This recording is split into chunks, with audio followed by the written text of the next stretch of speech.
Hey guys, welcome back to my channel. If this is your first time watching any of my videos, I just want to say thank you. Thank you for watching. All right, guys. So if you don't know, I am Michelle, and I usually just talk about my journey, my personal experience as a signing agent. And today I wanted to talk about something that I don't see a lot on YouTube, and that I had an opportunity to have yet another experience with. It's called a dual signing. Have you ever heard of a dual signing? Like, what is that? Is that like two signings at once? Like, is it like four people signing one document? Like, what is a dual signing? All right, so for those who don't know, a dual signing is a signing that has two parts. So one party may be in Texas and this other party may be in Tennessee. So for my example, I was the second party of this dual signing. That meant that when I arrived at the signer's home, they had already had the documents, because the notary from the first part of the signing was instructed to ship the documents to the second borrower. Now, sometimes they will send the documents directly to the notary, but I believe that they're starting to change that, because if they send the documents to a notary and then that notary can't, for whatever reason, complete that signing and they have the documents, what happens then? So it's just smart to send them directly to the borrower. So nonetheless, I get there, and I go knowing that it's a dual signing. So that's why it's always very important for you to read your notary instructions that you get from the title company. It will tell you this is a dual signing. Automatically, when you hear dual signing, you want to be thinking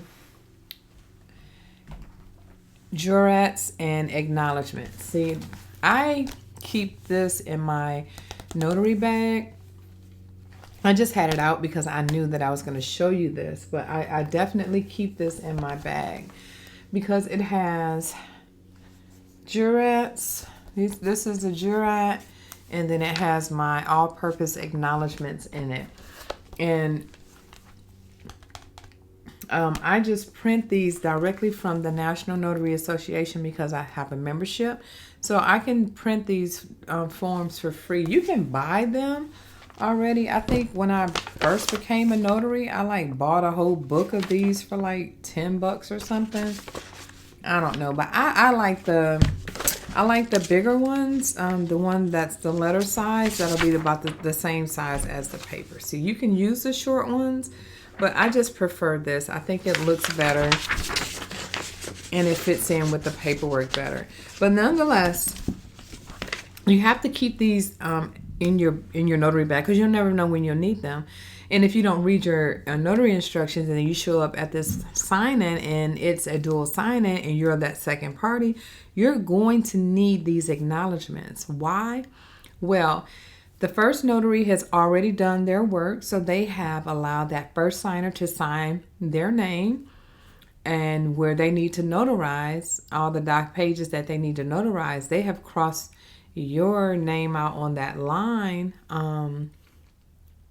where they would notarize and sign their name and put their stamp. Now, I can't come behind them and put my signature and my stamp on a document that another notary has already notarized. So with that being said, say it's a compliance agreement. The compliance agreement is the one that says that if there's any typographical errors, they'll comply with getting those corrected in a timely fashion. So there's a couple of those type documents and it needs to be notarized. Okay, so then I would just go ahead and, fill this out. State of Tennessee, County of Rutherford, on this first day of August, 2021, before me, Michelle, the notary, personally appeared John Doe. I checked their ID. I'm going to sign right here, and then I'm going to, stamp there. And then as far as this part right here, this is the most important part at the bottom of this document. Is in the optional section. It says description of attached document. What type of document? It's a compliance agreement. So I would just write compliance agreement here. The date of the document would be today's date, not the date that the first person signed, but it would be today's date will go here. And the number of pages. If it's a 2-page document, you would put 2 pages. A compliance agreement is just 1 page. So I would put 1 page. And then I would attach this to the document. When I say attach, I don't mean staple, right? I just mean if this is the compliance agreement that was already notarized, I'm just going to stick this, right behind that, right? And go on to the next document. If it's an affidavit, and the signer is required to swear or affirm, then you would have to complete a jurat. So it's always good to have copies, 10, 15 copies of each, just in your folder, okay? Just so you'll always have it. And again, pretty much same form, just the wording is different. Subscribed and sworn to or affirmed before this day. So you would fill that out, have the signer sign, you would sign, and of course on that other, so this one on the jurat, the signer would sign, and then you would actually sign. You would place your stamp there, and then again complete this particular one. So remember, some have to be jurats and some actually have to be acknowledgments. So if it says sworn or affirmed, that's going to be a jurat. And if not, then it's going to be an acknowledgement.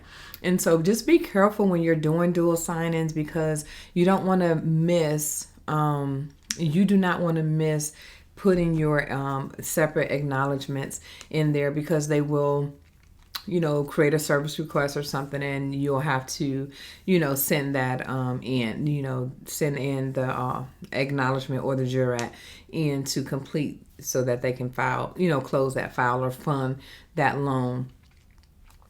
So being the second person on the being the second person on a dual signing is really not that fun.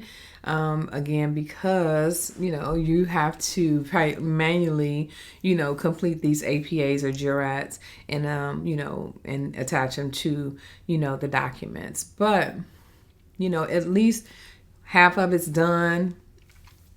And if you're a new notary, at least you could say, well, okay, I saw that the one notary notarized right here, so I need to, attach the form, and I need to notarize, and just make sure you have the signer sign on the, the line where their name is, whatever. Just make sure you don't miss signatures.